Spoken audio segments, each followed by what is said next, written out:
जय जय जय श्री सीताराम। श्री लक्ष्मी नारायण विष्णु भगवान नमो नमः। एकादशी महात्म नमो नमः। जय जय जय श्री एकादशी महात्म नमो नमः।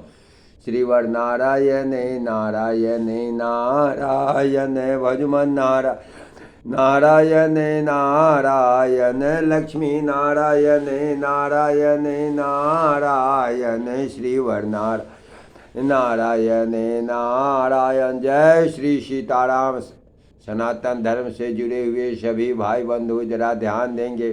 श्रावण मास की कृष्ण पक्ष की एकादशी, जिसे कामिका एकादशी कहते हैं, 21 जुलाई की है। उसकी कथा अवश्य सुने। उसकी कथा इस प्रकार है। कुंती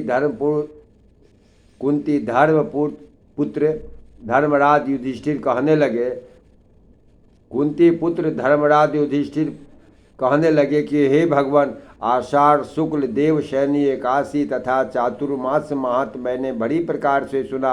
अब कृपा करके श्रावण मास के कृष्ण पक्ष की एकादशी का क्या नाम है सो कहिए। भगवान श्री कृष्ण कहने लगे, हे युधिष्ठिर, इस एकादशी की कथा को एक समय ब्रह्मा जी ने नारद जी से कहा था, वही मैं तुमसे कहता हूँ। ध्यान दे करके सुनो। नारद जी ने ब्रह्मा जी से पूछा था कि हे पितामह,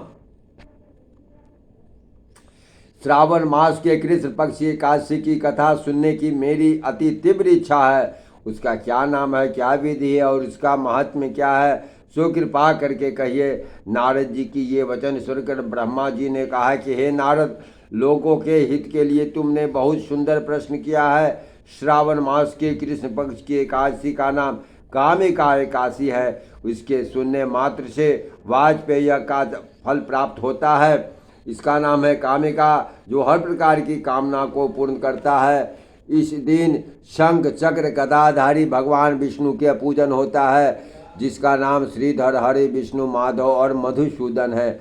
इनकी पूजा करने से जो फल प्राप्त होता है सो सुनो। जो फूल गंगा में, काशी में नौमी शरण और पुष्कर स्नान का नहीं है, वह विष्णु भगवान के पूजन से मिलता है। जो फल सूर्य ग्रहण, चंद्र ग्रहण पर कुरुक्षेत्र और काशी में स्नान करने से मिलता है, समुद्र वन सहित पृथ्वी का दान करने से, सिंह राशि के बृहस्पति में गोदावरी और गंडकी नदी में स्नान करने से भी प्राप्त नहीं होता, वह भगवान के पूजन से मिलता है। जो मनुष्य श्रावण मास में भगवान का पूजन करते हैं, उनसे देवता, गंधर्व और सूर्य आदि सभी पूजित हो जाते हैं।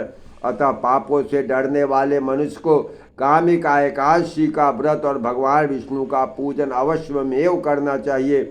पाप रूपी कीचड़ में फंसे हुए और संसार रूपी समुद्र में डूबे हुए को कामिका एकादशी का व्रत और भगवान विष्णु का पूजन अवश्यमेव करना चाहिए। इससे बढ़कर पापों के नाश का कोई उपाय नहीं है। हे नारेश्वर, भगवान ने यही कहा है कि कामिका व्रत से जीव कोई योनि को प्राप्त नहीं होता। जो मनुष्य इस एकादशी को भक्ति पूर्वक तुलसी दल भगवान को अर्पण करते हैं, वे संसार में पापों से दूर ही रहते हैं। श्री भगवान विष्णु रत्न मोती मणि और आभूषण आदि से उतने प्रसन्न नहीं होते जितने तुलसी दल पूजन का फल 4 भार चांदी और 1 भार स्वर्ण के दान के बराबर होता है।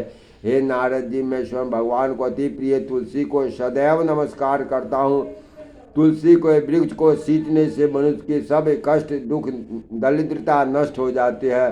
दर्शन मात्र से सब पाप नष्ट हो जाते हैं और तुलसी के स्पर्श से मनुष्य पवित्र हो जाता है। कामिका एकादशी की रात्रि को दीपदान और जागरण के फल का महात्म चित्रगुप्त भी नहीं कह सकते।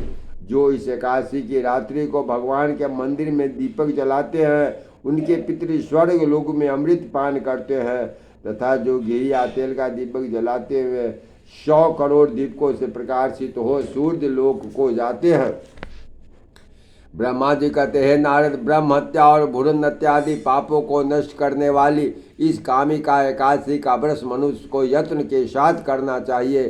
कामिका एकादशी के व्रत के महात्म को श्रद्धा से पढ़ने या सुनने वाला मनुष्य सब पापों से छूटकर भगवान विष्णु के धाम विष्णु लोक को जाता है। प्रेम से बोलिए एकादशी महात्म्य की जय। जय जय जय श्री सीताराम। श्रीवर नारायण नारायण नारायण लक्ष्मी नारायण नारायण नारायण भजमन नारायण नारायण नारायण। जय श्री सीताराम।